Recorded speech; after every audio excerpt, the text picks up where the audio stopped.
화천대유 김만배 씨의 구속 여부를 가릴 영장실질심사가 진행 중입니다. 지난해 11월 석방된 이후 약 석 달 만에 다시 구속기로에 놓인 거죠. 향후 검찰 수사는 또 어떻게 진행될 것인지 임주혜 변호사와 이야기 나눠보겠습니다. 안녕하십니까? 안녕하세요. 네. 이 화천대유의 대주주 김만배 씨 같은 경우에는 한 1년 정도 구속돼 있다가 지난해 11월에 나왔는데 3개월 만에 다시 구속영장이 청구가 됐어요. 혐의가 좀 달라진 겁니까? 네, 그렇습니다. 말씀 주신 것처럼 2021년 11월이었죠. 배임, 횡령 등의 혐의로 구속 기소가 된 상태로 재판을 받아오다가요. 지난해 11월에 이제 구속 기간에 만료가 되어서 석방된 상태로 불구속 상태에서 재판을 이어오고 있었습니다. 이번에 그러니까 약 3개월 정도밖에 지나지 않았어요. 80여일이 지난 시점에 다시 구속영장이 청구가 되었습니다. 바로 오늘이죠. 17일 오전 11시부터 김만배 씨의 구속 전 피의자 신문 이제 영장실질심사가 진행이 되고 있습니다. 이번에 영장실질심사에서 다뤄지고 있는 혐의점은 크게 세 가지로 나눠볼 수 있을 것 같습니다. 예. 먼저 2021년 10월부터 한 약 13개월간 대장동 개발 관련 범죄 수익인 340억 원 가량을 이제 수표로 찾아서 차명으로 오피스텔 등 부동산을 구입하고 또 대여 금고에 은닉했다는 혐의. 그러니까 이건 범죄 수익 은닉 규제에 관한 법률 위반 혐의가 되겠죠. 네. 이 점이 하나 있고요. 또 다른 점으로는 이제 2021년 9월에 이제 인테리어 업자에게 본인의 휴대폰을 이제 불태워라 이렇게 증거 인멸을 교사했다는 혐의. 그리고 마지막으로 이건 가장 최근의 일인데요. 2022년 12월에 이제 법원에 추징 보정 명령에 이제 대비를 해서 동창에게 142억 원 상당의 수표로 이제 맡기면서 이걸 좀 숨겨달라 이렇게 또 증거 인멸 교사했다, 증거를 은닉 교사했다는 혐의를 받고 있고 이 내용을 토대로 해서 지금 구속영장이 청구된 상태입니다. 예. 즉 이제 김만배 씨 같은 경우에는 대장동 사건의 키맨이다라고 얘기가 들리고 있고 특히나 아마 이 언론계 그리고 법조계에 대한 로비스트로서의 활성을 했을 것이다. 따라서 숨겼던 자금을 좀 뇌물로 쓴 거 아니냐 이런 의심을 많이 받는 거죠. 그렇습니다. 이제 스스로도 뭐 대장동 로비스트다 이런 식으로 좀 밝힌 내용들도 있고요. 이 김만배 씨가 아무래도 이제 여러 오랜 기간 동안 이제 기자 생활을 하면서 인맥은 굉장히 발이 넓었던 건 맞는 것 같아요. 법조계나 뭐 정치계 여러 인사들을 두루 알고 지냈다고 이제 스스로도 좀 그런 부분을 과시한 점은 있었던 것 같습니다.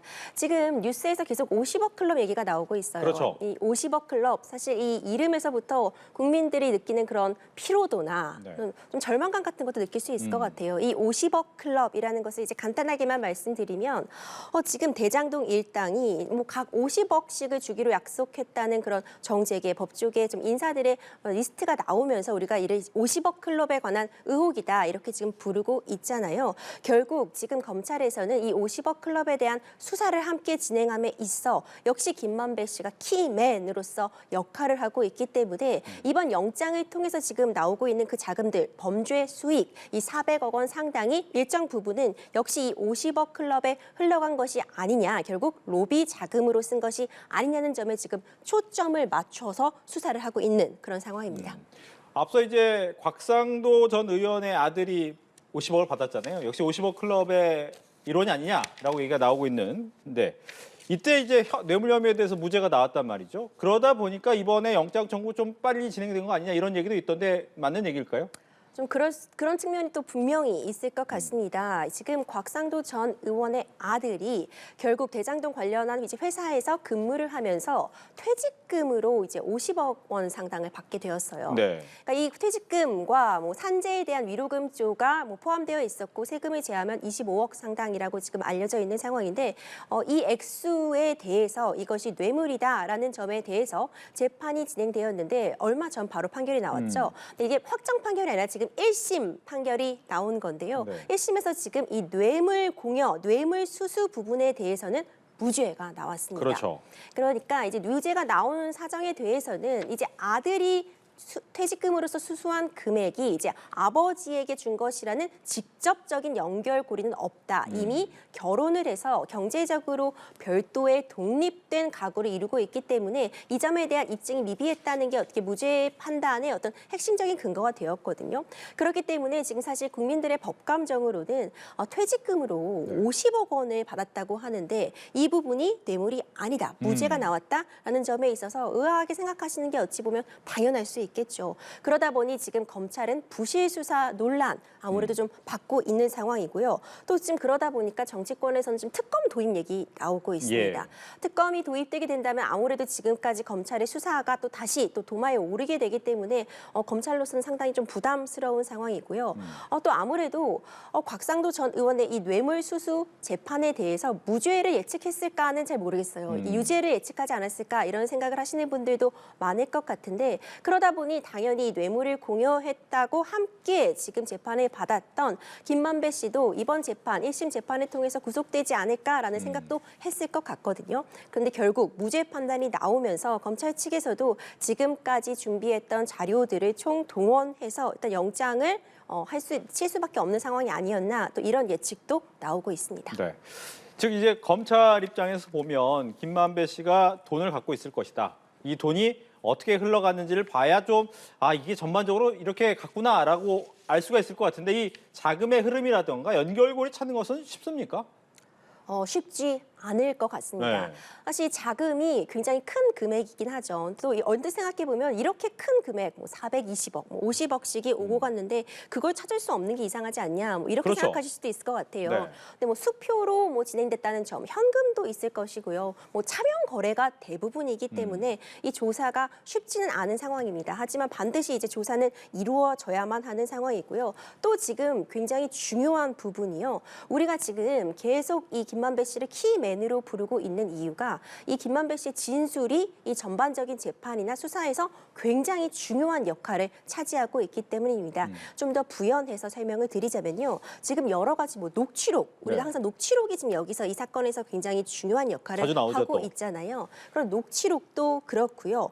남욱 변호사나 유동규 전 본부장의 어떤 진술들이 지금 굉장히 중요한 증거로서 쓰여져야 되는데 그 내용들이 거의 다 김만배 씨에게 이렇게 들었다라는 전문이라고 하죠. 들었다, 내가 그렇게 들었다는 내용입니다. 사실 이런 전원들이 증거로서 역할을 하려면 추가적인 증거가 있어야 되거든요. 근데 이런 전원들에 대해서 지금 김만배 씨는 내가 좀 과장해서 얘기한 것이다. 허풍을 친 것이다. 소위 이런 식으로 방어를 하고 있는 상황이라 어떤 김만배 씨의 진술이 키포인트가 되어서 어떤 단추, 물꼬를 트어야지 추가적인 조사가 좀 가능할 것으로 보여요. 하지만 이번 구속영장을 통해서 이제 검찰 측에서는 이 50억 클럽의 핵심 인물들로 그 녹취록에 등장하고 있는 인물들에 대해서도 추가적으로 지금은 사실 곽상도 전 의원 외에는 어떤 수사가 좀 제대로 진행되지 못한 측면도 있었는데 수사의 물꼬를 트겠다고 밝히고 있는 상황이고요.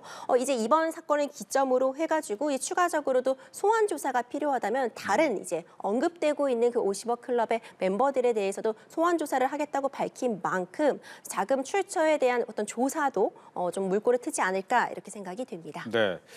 보니까 이제 지난해 11월에 풀려나서 석방이 된 이후에 극단적 선택을 시도했었어요. 그래가지고 병원에 간 모습도 아마 생생하게 기억하실 텐데 이런 상황 때문에 이번 구속영장이 더 필요하다라고 이제 검찰은 또 얘기를 했을 것 같기도 하고요. 좀 이런 부분이 도움이 됩니까? 예를 들면 구속영장 발부에? 그렇습니다. 좀 이례적인 상황이라고 일단 평가할 수 있을 것 같아요. 일단 좀 설명을 드리자면은 이제 지난해 12월에 이제 최측근들, 김만배 씨의 최측근들 역시 구속이 되면서 네. 좀 심적인 압박을 느끼셨던 것 같습니다. 그 상황에서 이제 극단적인 시도를 하셨죠. 현재 건강에는 무리가 없는 상황으로 알려져 있긴 한데 이런 극단적인 선택을 한 것이 이번 영장에 어떤 영향을 미치는가 이런 부분을 좀 살펴보면요. 앞서 말씀드린 것처럼 이미 1년 정도 구속 기소가 진행이 됐었고 만료가 된 상황입니다. 네. 그때 검찰에서 이제 추가로 이제 구속을 연장하려고 했을 때 그때 재판부의 그 답변을 보면은요. 구속 사유나 필요성이 적극적으로 소명되었다고 보기는 부족하기 때문에 연장을 안 했지만 향후 새로운 사정이 발생을 하면 구속영장 발부를 적극 고려하겠다고 밝혔습니다. 네. 이제 여기서 이제 새로운 사정이 등장하면은 추후에 다시 구속영장 발부를 고려하겠다고 재판부가 밝혔잖아요. 이 새로운 사정에 이제 극단적 선택 부분도 충분히 하나의 요소로 작용할 수 있을 것 같습니다. 이제 극단적 선택을 함으로써 굉장히 중요한 키맨이기 때문에 이 수사 전반에 영향을 끼칠 수 있는 것도 물론이고요. 어쨌든 수사 과정에서 누군가 목숨을 잃는 일은 없어야 되기 때문에 그런 점들이 종합적으로 고려돼서 이번 구속영장에 있어서 있어서 새로운 사정이 등장했기 때문에 새로 또 구속의 필요성이 있다 이렇게 밝혀질 수 있을 것 같고요. 또 검찰 측에서 지금 주장하고 있는 것은 이제 구속 기소된 상황에서도 끊임없이 증거를 인멸하려는 시도가 있었다. 측근들을 통해서 계속적으로 증거를 인멸하고 그리고 지금 우리가 드러난 액수보다 더 있을 것이라는 것이 이제 검찰 측의 주장이거든요. 실제로 최측근들이 이제 구속 기소됐을 작년 12월 기점으로 했을 때 이번 영장에서는 좀 액수가 60여 원 상당히 좀 늘어났어요. 지금 은닉하고 있다는 범죄 수익이 은닉되어 있다는 금액도 좀 늘어난 상황이라서 추가적인 조사를 해볼 것이다. 이런 식으로 나올 것 같습니다. 네, 그 말을 좀 종합해서 보면 지난해 구속영장 연장이 안 됐는데 이번에 새로운 무엇인가가 드러나면 발부할 수도 있다라고 이미 언질을 했기 때문에 그럼 언질 좀 이런 발부 가능성이 높아졌다 이렇게 봐야 됩니까?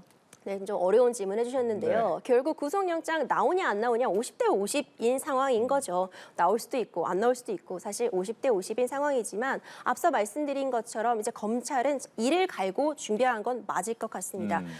총 동원해서 어떤 준비된 증거 자료들은 총 동원했을 것으로 보이고요.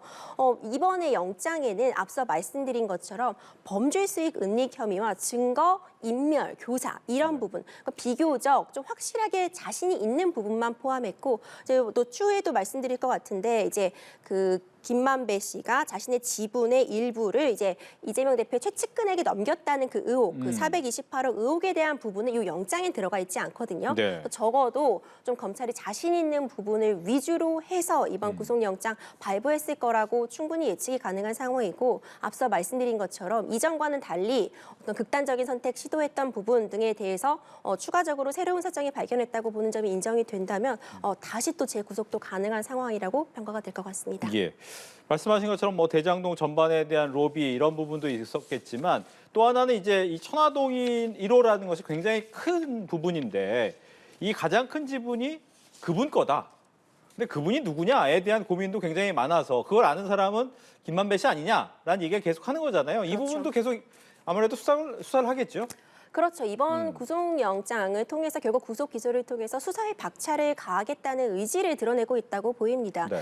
여러 가지 혐의들이 지금 복잡하게 얽혀 있는데 결국 이 화천대유 천화동인 1호, 그러니까 화천대유에서 천화동인 1호, 성남의 뜰로 이어지고 있는 이 자금 흐름에서 결국 지금 굉장히 키로 떠오르고 있는 것이 이 천화동인 1호의 실제 소유주가 누구냐는 거잖아요. 이에 대해서 지금 사실 진술들이 굉장히 엇갈리고 있는 상황입니다. 김만배 씨는 지금 자기 거라고 계속 일관되게 좀 주장을 하고 있는 부분이 있고요. 한편 이제 유동규 씨나 남욱 씨 같은 경우에는 지금 진술을 바꿔서 네. 이거는 지금 김만배 씨 것이 아니다 이렇게 또 진술을 하고 있는 상황이라서요. 이 부분에 대해서도 이제 김만배 씨가 구속돼서 이제 재판을 받게 된다면 과연 진술을 바꿀지 이 부분도 좀 지켜볼 포인트가 될 것 같습니다. 예. 진술 바꾸는 얘기면 하나만 더 질문 드릴게요. 김성태 전 회장 역시도 들어오기 전만 하더라도 잘 모르는 사람들인데요 라고 얘기하다가 진술을 바꿨단 말이죠. 이렇게 진술을 바꾸는데 어떠한 계기가 있습니까? 만약 그렇다면 그런 계기가 있다면 김만배 씨 역시도 바꿀 수 있습니까?